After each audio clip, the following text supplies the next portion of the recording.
Innal hamdalillah nahmaduhu wa nasta'inuhu wa nastaghfiruh may yahdihillahu fala mudilla lahu wa may yudlil fala hadiya lahu wa na'udzu billahi min shururi anfusina wa min sayyiati a'malina asyhadu an la ilaha illallah wahdahu la syarika lah wa asyhadu anna sayyidana Muhammadan abduhu wa rasuluh arsalahu bil huda wa dinil haqq yuzhirahu 'ala dini kullihi walau karihal kafirun.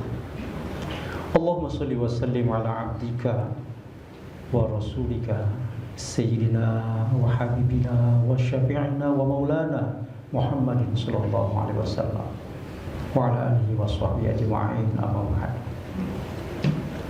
Fa ya ma'syaral muslimin usikum wa iyaya bi taqwallah faqad fazal muttaqun. Shadaqallahul azim. Hadirin sidang Jumat rahimakumullah, Bapak-bapak dan saudara-saudara sidang Jumat yang saya hormati, puji syukur marilah kita panjatkan kehadirat Allah Subhanahu wa taala. Selawat serta salam semoga senantiasa terlimpah keharibaan junjungan kita Nabi besar Muhammad sallallahu alaihi wasallam serta para keluarganya, sahabatnya dan segenap pengikutnya hingga akhir zaman. Selaku khotib tentu saja saya tak lupa menyampaikan wasiat terutama untuk diri pribadi dan umumnya bagi jamaah sekalian. Marilah kita senantiasa berupaya meningkatkan kualitas takwa kita kepada Allah Subhanahu wa taala dengan sebenar-benarnya takwa agar kelak kita dapat memperoleh predikat muttaqin di sisinya. Hadirin sidang Jumat yang dirahmati Allah Subhanahu wa taala. Pada dasarnya manusia setiap bersikap dan bertindak selalu berlandaskan pada apa yang ada dalam pikirannya dan selalu berlandaskan pada bagaimana dia mempersepsikan objek-objek yang dihadapinya. Kita ambil contoh misalnya, kita punya tetangga, kebetulan tetangga itu baik hubungannya dengan kita, sering saling bertegur sapa, akrablah kita dengan dia. Satu ketika tetangga itu buang sampah di depan pekarangan rumah kita, maka yang ada dalam pikiran kita, oh mungkin dia lagi buru-buru, ada keperluan yang mendesak, sehingga dia titip sampahnya di depan rumah kita. Berarti kita menyikapi hal itu dengan sikap yang positif.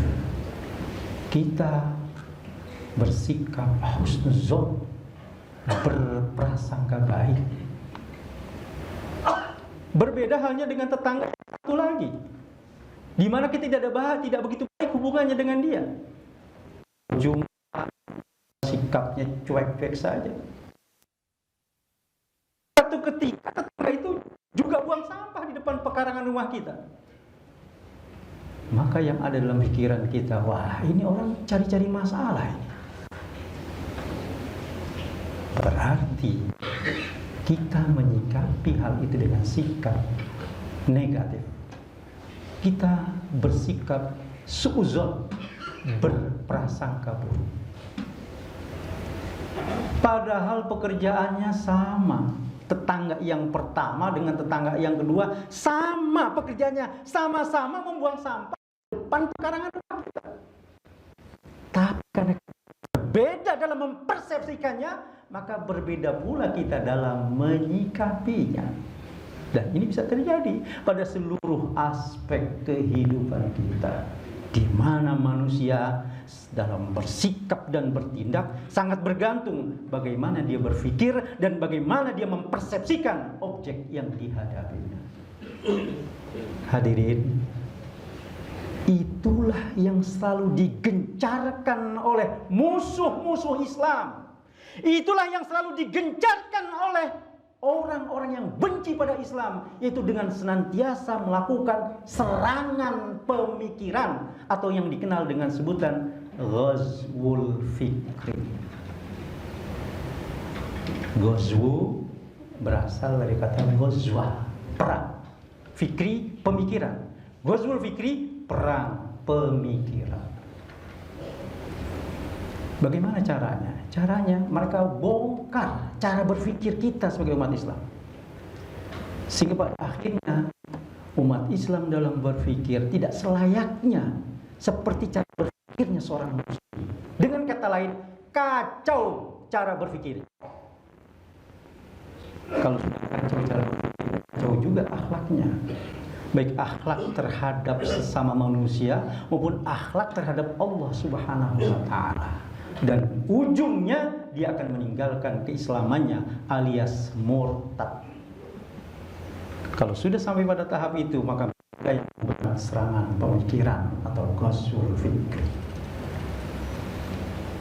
Bapak-bapak dan saudara-saudara hadirin sidang Jumat yang berbahagia. Secara teori, ghazwul fikri itu lahir setelah adanya perang fisik. Tapi kalau kita coba mentadabburi ayat-ayat suci di dalam Al-Quran, maka kita akan memahami bahwa ghazwul fikri itu sudah ada sebelum adanya perang fisik.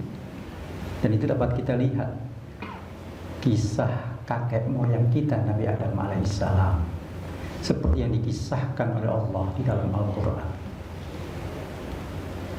Sebagai manusia yang pertama, Nabi Adam alaihissalam yang dianugerahi kelebihan oleh Allah berupa ilmu pengetahuan, maka hal itu mengundang kecemburuan iblis, laknatullah. Sebab iblis merasa dirinya lebih senior. Secara strata, iblis diciptakan Allah dari api, sedangkan Adam diciptakan Allah dari tanah. Nah, perasaan yang demikian itulah yang membuat iblis enggan mematuhi perintah Allah ketika Allah perintahkan supaya sujud kepada.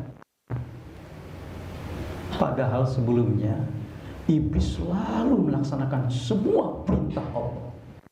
Padahal sebelumnya iblis tidak pernah melakukan sesuatu yang membuat Allah murka kepadanya.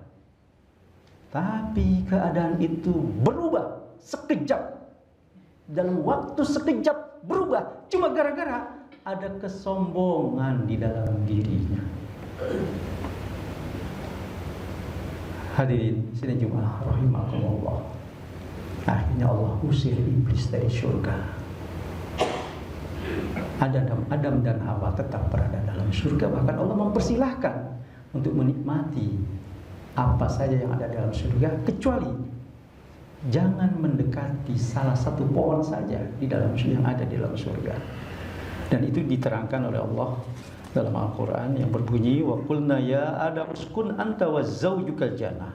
Kami berfirman, wahai Adam, tinggallah kamu dan istrimu di dalam surga. Wa kula minha ragadan haitsu syi'tuma, dan makanlah makanan yang ada di sana sesuka hatimu. Wala taqrabu hadhihi syajarah, akan tetapi jangan kau dekati pohon ini. Fatakuna minaz zalimin, nanti kamu akan termasuk orang-orang yang zalim. Begitu kata Allah dalam surat Al-Baqarah ayat 35. Hadirin, dibakar rasa dendam yang membara kepada Nabi Adam. Iblis semakin menjadi-jadi membangkang kepada Allah, dan kepala basah harus menjadi penghuni neraka. Maka iblis berupaya semaksimal mungkin mencari informasi yang disampaikan Allah kepada Adam dan Hawa di surga. Ketika iblis tahu ada firman Allah yang melarang Adam dan Hawa untuk mendekati salah satu pohon yang ada di surga, maka iblis langsung merancang bagaimana cara mempengaruhi Adam dan Hawa agar mau mendekati pohon terlarang itu. Berkat kegigihan, keuletan, dan kesungguhan iblis, akhirnya iblis berhasil mempengaruhi Adam dan Hawa mendekati pohon terlarang, bahkan memakan buah dari pohon terlarang itu. Sehingga Allah berseru kepada Adam dan Hawa. Dan ini dapat kita lihat dalam Quran surat Al-A'raf ayat 22. Alam anhakuma antil kumas syajarah, bukankah aku telah melarang kamu berdua agar tidak mendekati pohon itu? Wa aqul lakuma inna syaitana lakuma aduwwum mubin. Dan aku telah berkata kepada kamu berdua bahwasanya setan itu adalah musuh yang nyata bagimu. Hadirin, beruntunglah Nabi Adam dan Hawa segera bertaubat dan kembali ke jalan yang lurus. Sedangkan iblis tidak berhenti sampai pada kasus Nabi Adam saja. Dia akan terus berupaya membujuk, menggoda, merayu manusia di dunia sampai hari kiamat. Karena target iblis adalah menyeret manusia dan menjumuskan manusia sebanyak-banyaknya ke jurang api neraka. Antara lain, dia lakukan ghazwul fikri, yang dalam pelaksanaannya dia bekerja sama dengan manusia-manusia yang sudah memiliki karakter iblis sebelum digoda iblis. Bapak-bapak dan saudara-saudara jamaah sholat Jumat yang dirahmati Allah Subhanahu wa ta'ala, ada 4 hal yang merupakan pintu masuk untuk melakukan ghazwul fikr. Yang pertama, tashkik. Apa itu tashkik? Sebuah gerakan yang berupaya menciptakan keraguan pada diri umat Islam terhadap ajaran agamanya.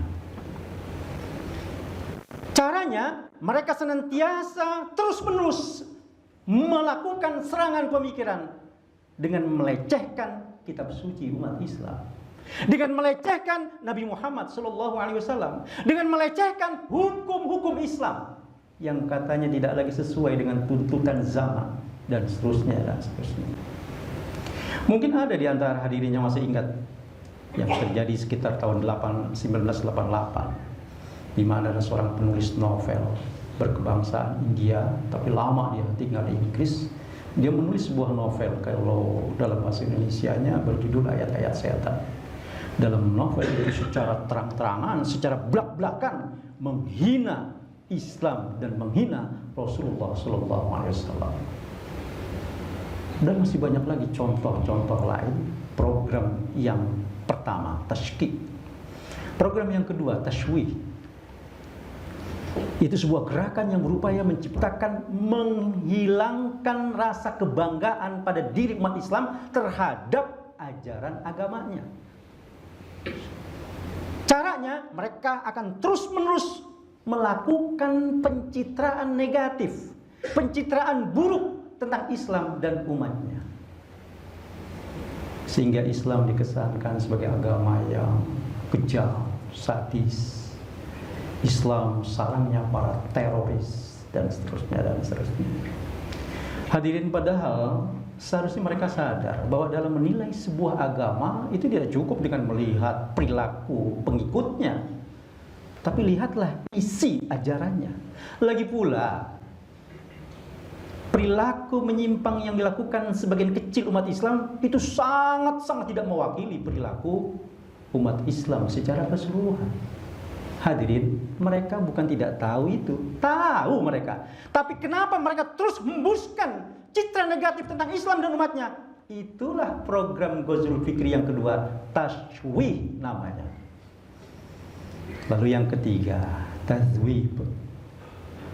Tazwib ini adalah pelarutan antara pemikiran dan budaya dengan ajaran-ajaran Islam, sehingga terjadi campur aduk mana yang hak, mana yang batil. Akibatnya membingungkan umat Islam yang awam dalam melihat ajaran agama yang bisa dijadikan sebagai pedoman hidupnya. Kita ambil contoh misalnya atas dasar pemikiran bahwa Allah memerintahkan manusia untuk memperbanyak bekal kehidupan. Kemudian dilanjutkan lagi pemikiran bahwa kaum homoseksual dan kaum lesbi sama halnya dengan manusia-manusia lainnya memiliki potensi untuk memperbanyak bekal berupa amal soleh sepanjang mereka menjunjung tinggi nilai-nilai agamanya. Misalnya mereka tidak berbuat syirik, misalnya mereka selalu cinta pada Rasulullah, misalnya mereka tekun dalam melaksanakan ibadah, dan seterusnya dan seterusnya. Atas dasar pemikiran itu lalu mereka mengatakan bahwa LGBT halal hukumnya. Nauzubillah min dzalik. Itu program Ghazwul Fikri yang ketiga, tazwid.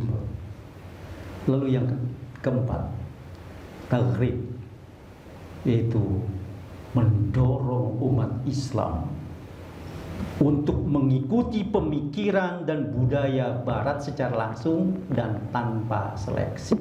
Misalnya dalam hal berpakaiannya, misalnya dalam hal pergaulan bebasnya, atau dalam hal budaya pestanya. Hadirin sidang Jumat rahimakumullah, disadari atau tidak, program-program tersebut telah mempengaruhi pemikiran, sikap, dan budaya sebagian umat Islam. Nah, pertanyaannya sekarang, bagaimana kita menghadapi itu semua? Di akhir khutbah ini saya ingin menyampaikan paling tidak ada 4 hal yang harus kita lakukan. Yang pertama, pelajari Islam secara serius, secara sungguh-sungguh. Mempelajari ilmu agama Islam bisa lewat pendidikan formal maupun non formal. Kalau formal itu bangku sekolah, bangku kuliah, pesantren, mungkin kita sudah melewati usia itu misalnya, maka lewat non formal, aktif dalam kegiatan majelis taklim yang ada di wilayah kita, atau pengajian-pengajian, atau kegiatan-kegiatan yang sifatnya mengkaji ajaran-ajaran Islam. Lalu yang kedua, seleksi informasi yang datang dari luar, jangan kita terima mentah-mentah. Lalu yang ketiga, kita terus berupaya menjaga diri kita dan menjaga keluarga kita, anak cucu keturunan kita dari bahaya ghazwul fikri. Antara lain, cari lingkungan yang aman, yang baik, yang sehat, yang tidak mudah terkontaminasi dengan program ghazwul fikri. Yang terakhir, tentu saja kita harus selalu berdoa mohon perlindungan kepada Allah Subhanahu wa taala. Minimal kita rajin berdoa, Allahumma arinal haqqa haqqa warzuqna ittiba'ah wa arinal batila batila warzuqna ijtinabah. Mudah-mudahan Allah senantiasa memberikan hidayah dan taufiknya kepada kita semua. Mudah-mudahan Allah senantiasa membimbing kita ke jalan yang lurus, jalan yang diridhoinya, sehingga kita tergolong sebagai hamba-hambanya yang kelak akan memperoleh kehidupan yang bahagia dan selamat dunia dan akhirat. Barakallahu li wa lakum fil Qur'anil azim wa nafa'ani wa iyyakum bima fihi minal ayati waz zikril hakim wa taqabbala minni wa minkum tilawatahu innahu huwas samiul alim.